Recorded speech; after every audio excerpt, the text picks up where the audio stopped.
Unsure of your dream? Study abroad destination? Clear your doubts. Videsh Consult. Call 9676502888.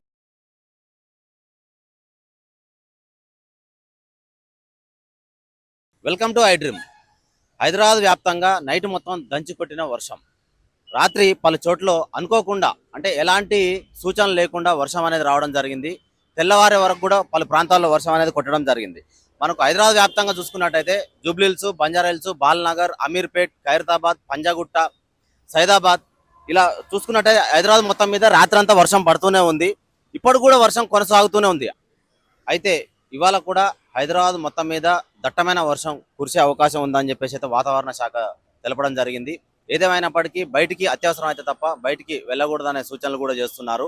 అలాగే మన హైదరాబాద్ చుట్టుపక్కల చూసుకున్నట్టయితే కూడా డిస్టిక్ జిల్లాల వారీగా కూడా తెలంగాణ రాష్ట్రంలో మహబూబ్ నగర్, అలాగే భద్రాద్రి కొత్తగూడెం జిల్లా, జగిత్యాల, మెదక్, నల్గొండ, సూర్యాపేట ఇలా కొన్ని ప్రాంతాల్లో కూడా వర్షం అనేది కురవడం జరుగుతుందని చెప్పేసి వాతావరణ శాఖ తెలియజేయడం జరిగింది.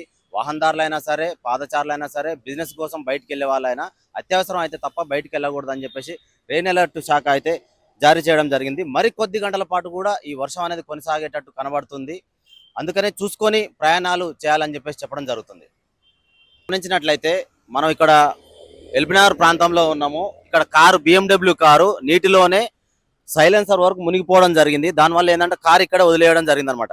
ఎప్పుడైతే సైలెన్సర్లోకి నీళ్లు పోతాయో ఇంజన్ అనేది ఆగిపోవడం జరుగుతుంది. దానివల్ల కార్ అనేది ఇంజన్ స్టార్ట్ కాదు కాబట్టి నీటిలోనే వదిలేసిపోవడం జరిగింది. ఇలా అనేక ప్రాంతాల్లో హైదరాబాద్ మొత్తం మీద అనేక ప్రాంతాల్లో రోడ్డు మీద నీటి ప్రవాహం అనేది వరదల్లాగా ప్రవహించడం జరుగుతుంది.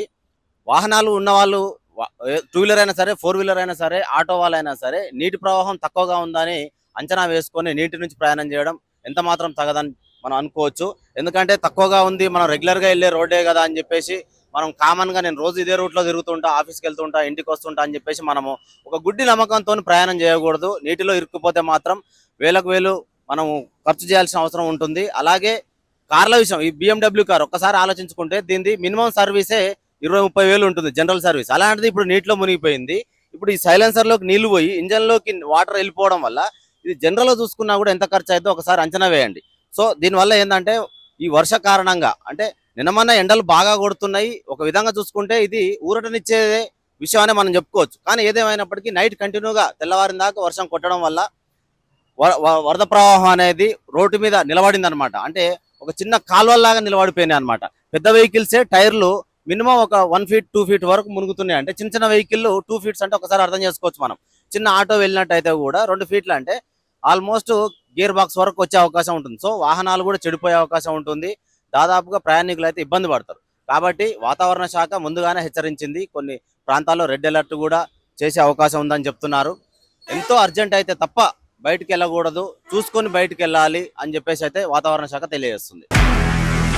నిజంగా ప్రస్తుతం ఉన్నటువంటి సమాజం దేనికి ప్రయారిటీ ఇస్తుంది? ఆర్థిక సంబంధాల చుట్టూ మాత్రమే తిరుగుతుంది. మళ్ళీ ఎన్నికలంగానే చాలా విరక్తి కలుగుతాను. మంచి అనిపిస్తుంది కదా, లేడీస్ కూడా ఛాలెంజింగ్ జాబ్స్ చేసినప్పుడు చాలా బాగుంటది. ట్రాఫిక్ అసిస్టెంట్స్ గా నియమించిన ట్రాన్స్జెండర్స్ అందరితో సాల్యూట్ చేయించుకుంటున్నారు. ఫుడ్ డెలివరీ ఇవ్వటానికి వెళ్ళినటువంటి డెలివరీ బాయ్ అనిల్ పై కళ్ళ ముందు